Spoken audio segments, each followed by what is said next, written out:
Ash from Pokemon is in a coma.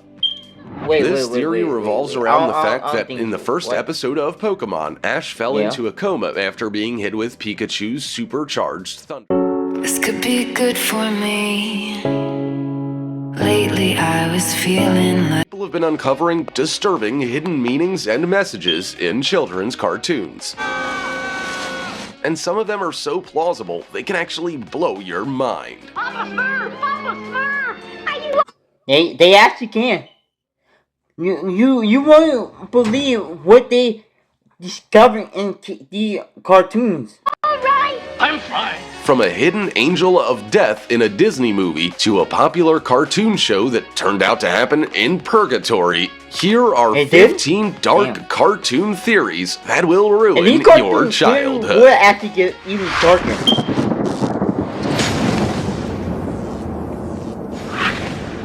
Number 15. Squidward's Theory.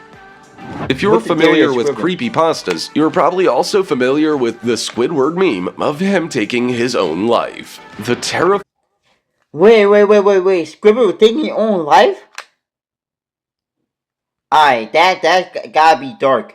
meme started in the dark corners of the internet like 4chan and Reddit, where people would modify still images of the show SpongeBob SquarePants and add a little horror and creepiness to it, hence the name Creepypasta. That's where the meme of Squidward taking his own life began. In the meme, you could see the fictional character with a black background and shiny red eyes. It was quite horrifying, actually, but it stayed amongst the horror fan base of the internet for years, till now. The show's animators decided to incorporate the meme in one of their episodes, which is very strange since the main demographic of the spectators are still children and the subject is a little dark, to say the least. The episode in question shows SpongeBob and Squidward as they explore a town that mysteriously doesn't adhere to the rules of logic. Then, suddenly, a row of doors appears, and Squidward proceeds to open one of them to see what's on the other side, only to find alternate versions of himself. At this point, the episode is already quite nightmarish, but it gets worse. One of the doors clearly shows him after taking his own life, and it's terrifying. Before we go on, That messed up. That really truly messed up for y'all to even do something like that. 14. Toy Story 3 is about the Holocaust. As crazy as dark cartoon theories go, this might be the darkest. Some people believe that Toy Story 3 is about the Holocaust. You know, when Adolf Hitler killed 6 million people. How can a children's movie be about such a dark episode of our past? Well, for starters, the speech that Woody gives at the beginning of the film is almost identical to one in The Pianist, an award-winning Holocaust drama made by Roman Polanski. All the toys then decide to seek refuge in the attic, which is clearly a reference to Anne Frank, who was a Jewish little girl that had to hide in an attic from the Nazi soldiers. Away to a daycare center, which is a clear reference to the trains that took people to the concentration camps. You could argue that a daycare center's not a concentration camp, but in the movie, it isn't a happy place for the toys. The children constantly abandon them until they are too damaged. They then get sent down the waste chute, which might also be considered as a gas chamber. Number 13. Mr. Krabs rescued Pearl from the hunters. What theory shocked you the most? Let me know, and if you want more, hit that subscribe button right now. Now let's continue with the video. He accidentally rescued Pearl when she was a baby because some hunters or fishermen killed her mother. No, baby, no more crying. We'll get you a date. So, seeing the little Pearl all alone and scared, Mr. Krabs just took her with him and raised her as his own. This theory really fits because, for example, Mr. Krabs has shown extreme fear of hooks and has repeatedly warned Patrick and SpongeBob of the grave danger of being near them. Also, Mr. Krabs loves money and he hardly ever spends it or gives it to anyone. But if Pearl asks him for money, he gladly gives it to her. Maybe he feels bad because he couldn't save her mother. There are many other theories about this subject, but this is the one that seems to fit the best. Keep it in mind the next time you watch the show. Number 12. The Smurfs are anti-Semitic and racist. A few minutes later.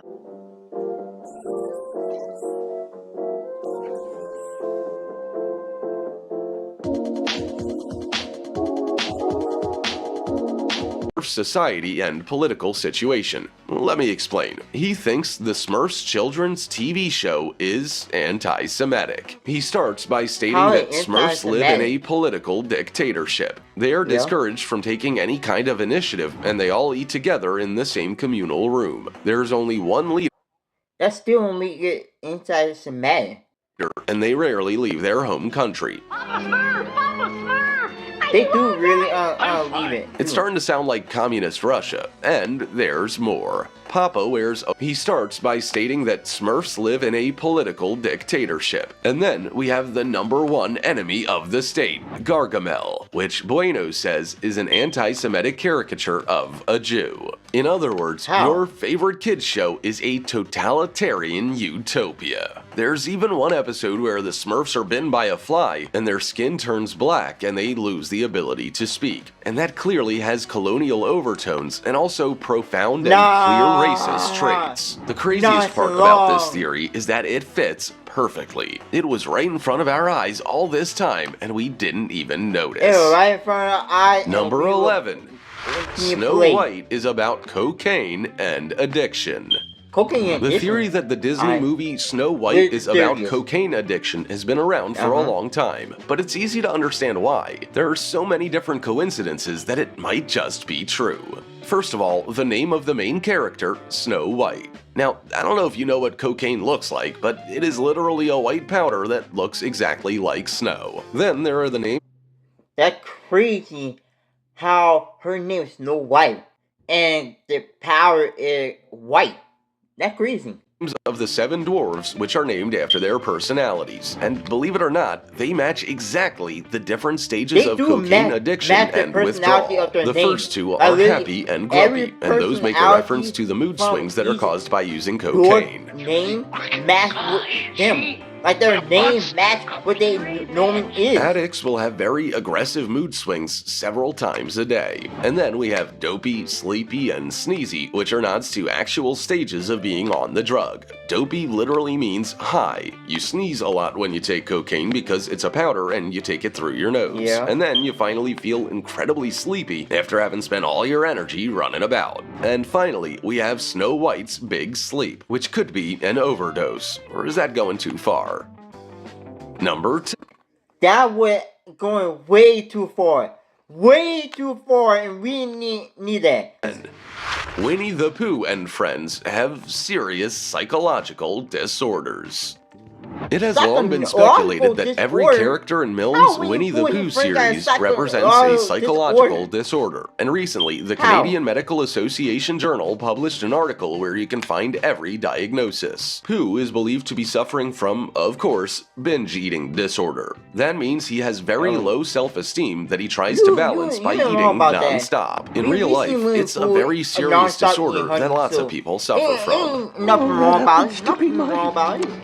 Personal favorite. Piglet was diagnosed with generalized anxiety disorder, which means that everything would stress him out to a level of huge discomfort. Eeyore, on the other hand, was thought to have a dysthymic depressive disorder, like that. basically I a get it. very serious case of depression. If you feel like your childhood feelings could take some more heartbreak, good, because there are some more diagnoses. Tigger's disorder seems quite obvious. He had ADHD because he was so hyperactive and impulsive. And finally, Rabbit was diagnosed with narcissistic personality disorder. This can be extremely dangerous in real life. It makes for very toxic people that enjoy making others suffer. Yeah. As a child, right? What psychological disorder that y'all felt as a child? I want to know it down in the comments. Basically, Winnie the Pooh and friends were just a bunch of insane individuals completely denying their disorders and, in a way, validating each other's behaviors. If they were people, it would be called codependency, and it's not an easy thing to avoid. Would you? Number I 9. don't get it. Garfield is dying of starvation. A series of Garfield comic strips was released in October 1989 that literally freaked everyone It out. is. They were about And you Garfield can waking find up the only to Garfield realize he was in an comics empty in and a abandoned newspaper. house, and finally accepting that not only was he alone, but that he had been for many years already. So basically, all the joyful strips that we are all so fond of a grumpy, lasagna-loving cat were merely Garfield's dream, his way to escape from the nightmare of his real life. I can't believe you'd try to give Nermal away. People were very quick to come up with their own theories. Some thought the cat had died and gone to hell. Others thought that Garfield was a stray cat starving to death and hallucinating about a home and an owner that fed him every day. The second theory is one that seems to make more sense, given that Garfield mainly only dreamed of food and is absolutely... And that's crazy how Garfield always eating. Like, y'all saw Garfield, and y'all had Garfield as a cat, right? And all y'all see this cat do is eating. But still look big, but still have the body of a healthy person. Then you know something wrong with this cat. Obsessed with lasagna. Although Jim Davis, the creator of Garfield, has often repeated that the Halloween strip was just a way of freaking people out, there were still a lot of skeptics out there that think all the other strips were a dream inside the Halloween one. What do you think? Number 8. Scooby-Doo was set during an economic depression. Have you ever wondered why it is that every single one of the places the characters in Scooby-Doo visit is completely run down? There's an urban legend that says it's because the show was set during a terrible economic crisis that was so devastated it even affected celebrities, famous athletes, and important scientists. Why else would all these people with the skill sets of having high-paying jobs devote their lives to petty crime by putting on costumes of scary monsters? It would also explain the fact that every school they visit is empty without any sign of student life anywhere. Old Horrible really said a frightful mouthful. But we're not gonna let that scare it. And finally, given that the gang is constantly driving their van with no clear destination, there's a big possibility they're simply homeless nomads. The other famous theory about that could actually be a possibility that there are homeless nomads that go anywhere. That's probably a possibility. him and Shaggy are very high all the time. And if you think about it, it fits. That's why they sleep all the time and they're constantly hungry, called the munchies. It also explains why they're very slow and forgetful, all signs of marijuana smoking. And finally, the darkest theory for last. Some people think that Shaggy's actually a drug addict, aka a junkie, and his drug-induced hallucinations make him believe that his recently deceased dog is still alive and can even talk. I bet you'll never see this show the same way ever again. No! Number 7. I guess I'm the Brenda theory. The Powerpuff Girls are one person. According to this conspiracy theory, the Powerpuff Girls are not 3 different girls with superpowers, but rather 3 different personalities of one very normal girl called Brenda. It is believed that Brenda developed dissociative identity disorder, also known as multiple personalities disorder, after years of enduring savage bullying from her brother. It's important to note that this disorder is very real, and it's only caused by a person suffering from an experience so incredibly traumatic, they literally invent another personality that is more equipped to deal with the pain. So Brenda creates 3 different girls with very different character traits that bravely fight the villains on a daily basis. Leave it to me. I'll kill him with kindness. That would mean the entire show takes place inside of Brenda's imagination. So it takes place inside her head. So each girl represents the personality or the emotion of Brenda. I can see how that might be a problem. Bully of a brother becomes Mojo Jojo. And as you might remember, Mojo Jojo was created by Professor Utonium, meaning he's the Powerpuff Girls' big brother. So Buttercup represents Brenda's anger and desire for revenge, and on the other hand, Bubbles represents her sensitivity and sweetness. And finally, Blossom is the perfect example of what kind of girl Brenda wishes to be. Calm, beautiful, and highly intelligent. Finally, we have the Mayor, who represents Brenda's helplessness and desire to ask for external help. So Brenda has elected him mayor because both of them are very similar. This theory fits so well with every detail, it's hard to believe it's not true. Number 6. The Rugrats are all in Angelica's imagination. You might got some now. Speculates that the babies in the TV show were all made up by Angelica to cope with her absentee parents. Bye, kids. Interact socially with Danny. Tumblr user Radio Retaliation explains it this Alright, way. come on. Chucky Don't tell died me with this his mother, theory which is explains not why his true. father This is theory such a is technically neurotic, true. nervous It wreck. is. Tommy was a stillborn baby. That would explain why Stu, his father, is always in the basement making new toys for the son he never had the chance to meet and play with. And finally, the DeVilles had an abortion, and because Angelica had no way of knowing the gender of the baby, she opted for both. Twins. A little boy and a little girl. Ugh, this one's giving me goosebumps. This theory What? completely changes the tone of a seemingly innocent and fun children's cartoon. Basically, Angelica was building an entire Much later. group of friends in her head. Friends that could have been around her, but death took them away. And in Yes, ad-lib right. thought, she's also able to take Right. out her I'm aggressions telling on y'all, them, this and theory they can't actually abandon true. her. It's a little too Now, y'all dark for can a look it toddler up to and watch, see, don't you think? But I'm telling y'all, this Number theory is 5. true. Ash from Pokemon is in a coma. Wait, This theory revolves around the fact I don't that think in the so. first What? episode of Pokemon, Ash fell Yeah. into a coma after being hit with Pikachu's supercharged thunder attack. It wasn't Pikachu's intention to hit Ash, of course. The idea was to hit a flock of Spearow, but somehow it backfired. So some people believe that everything that happens after this event is simply Ash dreaming from a hospital bed where he will be in a state of coma for years. One of the facts that supports this theory is that Ash never grows older and never changes his appearance. Is that theory true? Or is it just like something that they think is true? I don't get it. But it got to, right? I think so. I thought it was awesome.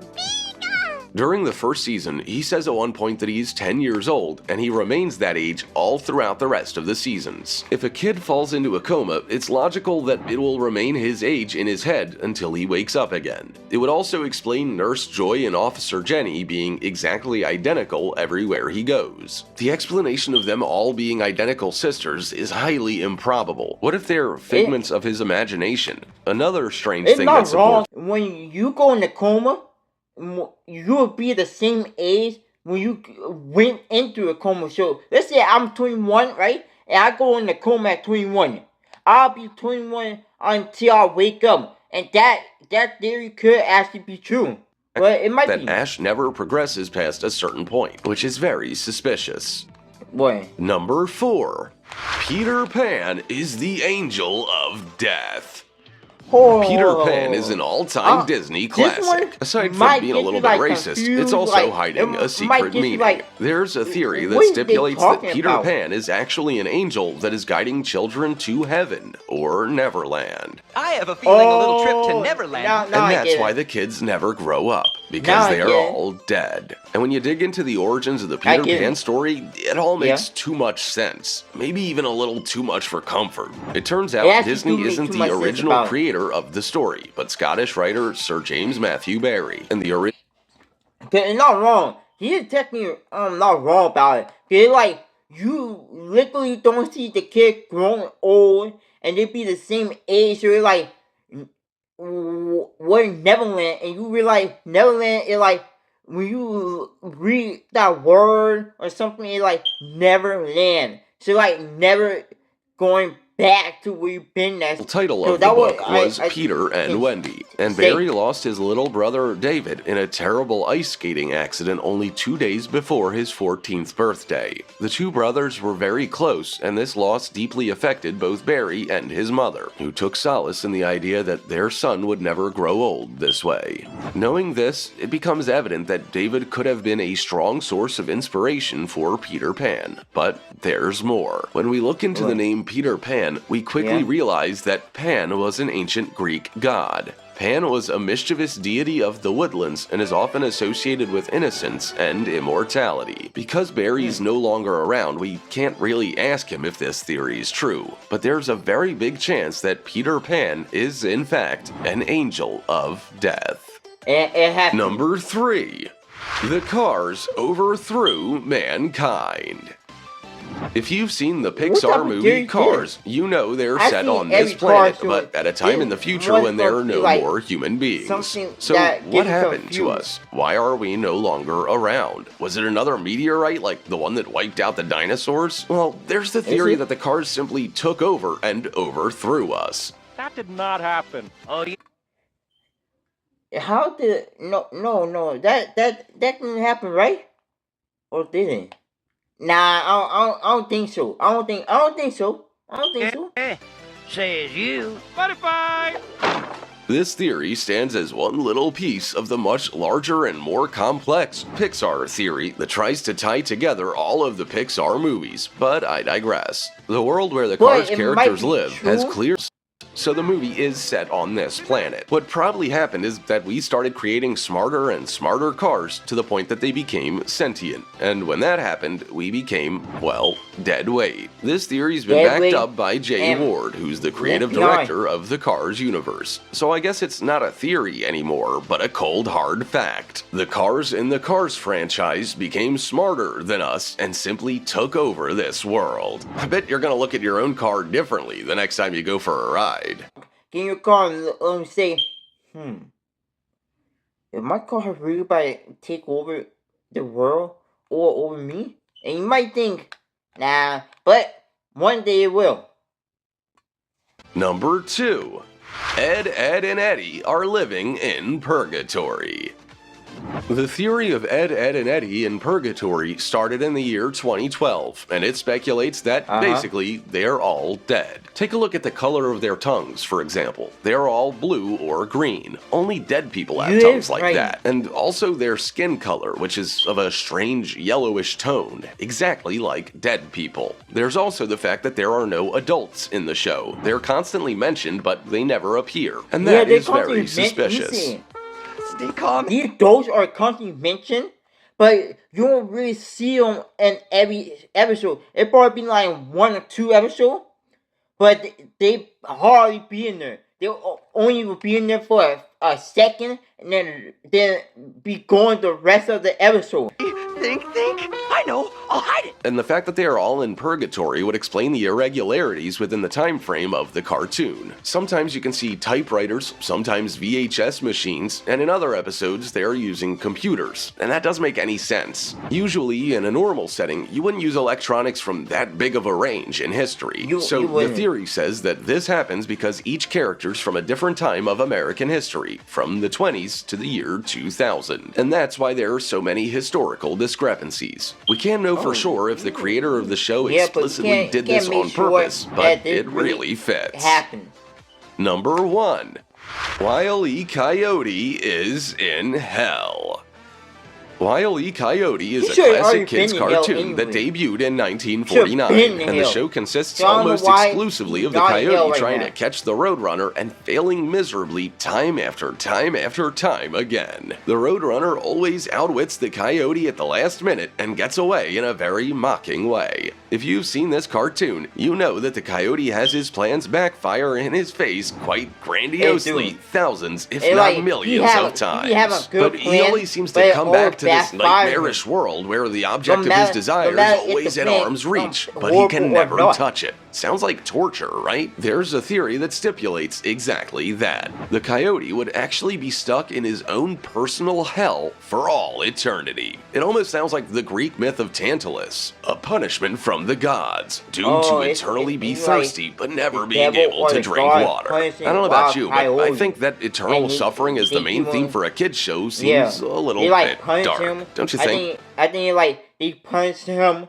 for all his terrible intent and mockery. So every time he tried to cast it on bird or something, all his invention or experiment all backfire. I don't know about y'all, but my childhood is awfully in shambles right now. If these theories had your jaw dropping like mine, smash the like button and join the reaction fam by hitting subscribe. We're uncovering more mind-blowing stuff every week, and trust me, your childhood isn't safe. Drop it, comment with theory hit you the hardest, and I'll catch you in the next one. Peace.